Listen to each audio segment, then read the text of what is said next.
Welcome to my channel. আজকে দুটো গুরুত্বপূর্ণ বিষয় ডিসকাস করব, ভিডিওটা মন দিয়ে শোনো। আচ্ছা, প্রথমে বলি যে একাদশ দ্বাদশের যে কাউন্সেলিং প্রক্রিয়া অলরেডি শুরু হয়েছে এবং সেখানে ওয়েটিং লিস্ট থেকে বা ওয়েট লিস্টের থেকে সেখানে এবারে কিন্তু প্রচুর সংখ্যক ক্যান্ডিডেট চাকরি পাবে। এটা পরিষ্কার হিসাব, আমি আগেও বলেছি এবং সেটা একটা বাস্তবতার যুক্তি আছে। এই ওয়েট লিস্টেডটা যে অনেকেই চাকরি পাবে এর পিছনে কিন্তু লজিক অবশ্যই আছে। আমি সে নিয়ে ডিসকাস করেছি অলরেডি কোনো প্রিভিয়াস ভিডিওতে। তো আজকে তোমাদের বলবো যে ওয়েটিং যারা আছো তোমরা যদি ভালো করে তোমরা সিএমএল লিস্টটা স্টাডি করো এবং সেখানে তোমরা যদি ভ্যাকান্সি লিস্ট স্টাডি করো, তোমরা সেখানে নিজেদের অবস্থান বুঝতে পারবে যে তুমি ডাক পাচ্ছ কি পাচ্ছ না। সেটা কি হবে আজকে এই ভিডিওতে ডিসকাস করব এবং পাশাপাশি বলবো যে ইন সার্ভিস 2016 কিন্তু ওনারা এই সেকেন্ড বারের জন্য পুনরায় সুপ্রিম কোর্টে কিউরেটিভ ফাইল করেছে। আমি সে নিয়ে আজকে আলোচনায় আসছি। সবাই চ্যানেলটা সাবস্ক্রাইব করে দিও এসএসসি পিএসসি গুরুত্বপূর্ণ আপডেট পাওয়ার জন্য। প্রথম বলি যে বিষয়টা যে 2016 ইন সার্ভিস যারা আছেন, অর্থাৎ যারা মানে স্পেসিফিক্যালি টেন্টেড বলে চিহ্নিত হননি, তো সেখানে তাদের যে চাকরি চলে গিয়েছে এ নিয়ে কিন্তু সুপ্রিম কোর্টে কিউরেটিভ ফাইল হয়েছে এবং সেখানে কিন্তু আবারও সম্ভবত গতকাল মানে 23 তারিখে 23/3/2026 সেখানে দ্বিতীয়বারের জন্য কিউরেটিভ ফাইল দায়ের করা হয়েছে। অর্থাৎ এই মামলা কিন্তু অ্যাকসেপ্টেড হয়েছে এবং এই মামলার শুনানি কিন্তু ফার্দার হবে। দেখো, যোগ্য যারা শিক্ষক আছেন 2016 তাদের কিন্তু চাকরি যে তারা হারিয়েছেন এই বিষয়টা সত্যি করে খারাপ বিষয়। দেখো, এটা কিন্তু ফ্রেশার্সরা কখনোই চায় না যে যোগ্য শিক্ষকের চাকরিটা হারিয়ে যায়। দেখো, যেখানে ইন সার্ভিস এবং যারা যোগ্য এবং ফ্রেশার্স, যোগ্য ফ্রেশার্স এবং ইন সার্ভিস যারা আনটেন্ডেড, তাদের সঙ্গে কিন্তু কোনো ব্যক্তিগত কোনো রাগ হিংসা কিছুই নেই।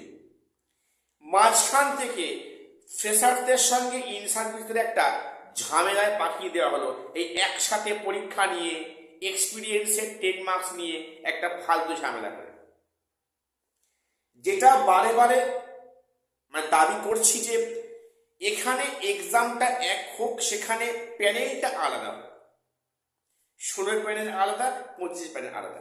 সেক্ষেত্রে এক্সপিরিয়েন্সের মার্কস যদি 2016 দেওয়া হয় সেক্ষেত্রে কোনো সমস্যা থাকবে না। কিন্তু এই যে একসাথে বসিয়ে 70 পেয়ে পাওয়ার সাথে কিন্তু ডাক পায়নি, তারা সেখানে কল ফর ভেরিফাই হয়নি, তারা ইন্টারভিউতে যেতে পারবে না, তারা কাউন্সেলিংয়ে যেতে পারবে না। এই যে বিষয়টা, এগুলো তো একসাথে পরীক্ষা বসানোর একটা ফল। তো কাজেই যেহেতু এই মামলাটা সুপ্রিম কোর্টে গ্র্যান্ট হয়েছে, শুনানি আশা করি হবে। এখন দেখা যায় বিষয়টা কি হয়। তো এবারে পরে বিষয়ে আসি, যেটা যে যারা ওয়েটিং আছো 2025 SLST একাদশ দ্বাদশ, সেখানে কিন্তু এবারে প্রচুর সংখ্যক ওয়েটিংয়ের চাকরি হবে। আমি এ নিয়ে অলরেডি ভিডিও করেছি, তো আমি আজকে সে নিয়ে আসছি না। আমার বিষয়টা হচ্ছে যে তোমরা যারা ওয়েটিংয়ে আছো, অনেকেই বারে বারে প্রশ্ন করছো যে আমার হবে কি না, আমার ওয়েটিংয়ে এই লিস্টে নাম আছে, হবে কি না, সম্ভাবনা আছে কি না। দেখো, তোমরা নিজেরা কিন্তু পরিষ্কার বুঝতে পারবে। তোমরা সিএমএল লিস্ট দেখো, কম্বাইন্ড মেরিট লিস্ট দেখো, সেখানে দেখবে এখানে তো ওপেন কাউন্সেলিং করা হয়েছে। সেখানে মেধাভিত্তিক সেখানে লিস্ট করা হয়েছে, মানে র্যাঙ্ক 1 থেকে লাস্ট র্যাঙ্ক অবধি।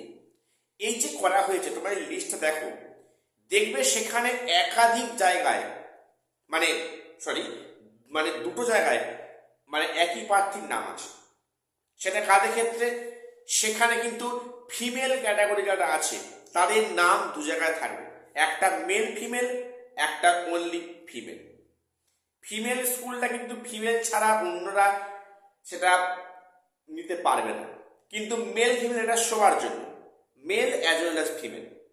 কাজেই এখানে যে একই যে ব্যক্তি দু জায়গায় নাম আছে, দেখো কোনো ব্যক্তি তো দুটো স্কুল করতে পারে না, তার অপশন থাকবে একটা, তিনি একটা নিতে পারবেন।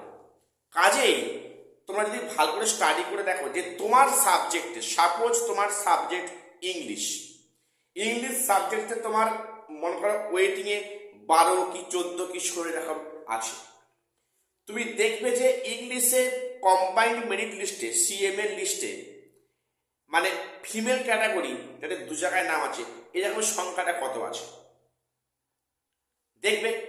তাহলে সেখানে ওই যে দুটো সিট থাকছে তার মধ্যে একটা ফিল আপ হচ্ছে, একটা ফাঁকা হচ্ছে, ওই ফাঁকাটা কিন্তু তোমাদের হচ্ছে ওয়েটিং থেকে ক্যান্ডিডেটটা ওটা ভ্যাকান্টটা ফিল করবে।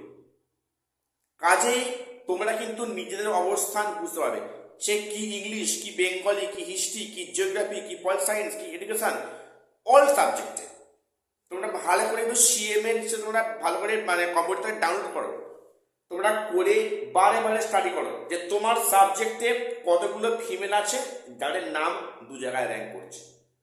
তারা একটা স্কুল নেবেন, তাহলে একটা ভ্যাকান্সি ফাঁকা থাকছে, ওই ভ্যাকান্সি কিন্তু পূরণ করবে ওয়েট লিস্টের ক্যান্ডিডেট। কাজে সেটা তোমরা হিসেব করতে পারো, তার জন্য নিজেরা স্যাঙ্গুইন হবে যে তোমার ডাক পাওয়ার সম্ভাবনা আদৌ আছে কি না আছে, এবং সেক্ষেত্রে তোমার পসিবিলিটি কতখানি আছে। তোমরা বারে বারে প্রশ্ন করছো, দেখো আমার তো সব লিস্ট তো ঘাটা সম্ভব নয়, তোমরা সেটা প্রত্যেককে সিএম এর লিস্টটা ভালো করে স্টাডি করো, তোমরা নিজেদের অবস্থা তোমরা নিজেরা বুঝতে পারবে আশা করছি। তো এখানে আর একটা বিষয় বলে রাখি, যেটা আমি অলরেডি ভিডিও বলেছি, যে গতকাল কিন্তু কলকাতা হাইকোর্টে প্রশ্ন ভুল মামলাটা মানে নতুন মোড় ঘুরেছে। সেখানে ডিভিশন বেঞ্চে বিচারপতি পরিষ্কার বলেন যেটা ছিল সিঙ্গেল বেঞ্চে যাবেন এবং সেটা যেন অতি সত্বর নিষ্পত্তি করা হয়। অর্থাৎ আশা করা যাচ্ছে প্রশ্ন ভুল মামলা কিন্তু নিষ্পত্তি খুব শীঘ্র হয়তো হবে, তার সম্ভাবনা বা চান্স কিন্তু অনেকটা বেশি আছে। সেটা যদি হয় তাহলে কিন্তু প্রচুর জনের পুনরায় নাম অ্যাড হবে প্রিলিমিনারি ইন্টারভিউ লিস্টে, এটা কিন্তু হিসাব পরিষ্কার। এখন দেখা যাক কি রায় আসে, কি জাজমেন্ট আসে। প্রত্যেকের চ্যানেলটা সাবস্ক্রাইব করে দিও এসএসসি পিএসসি গুরুত্বপূর্ণ আপডেট পাওয়ার জন্য। আর শেষ করলাম, দেখা হচ্ছে পরে কোনো ভিডিওতে।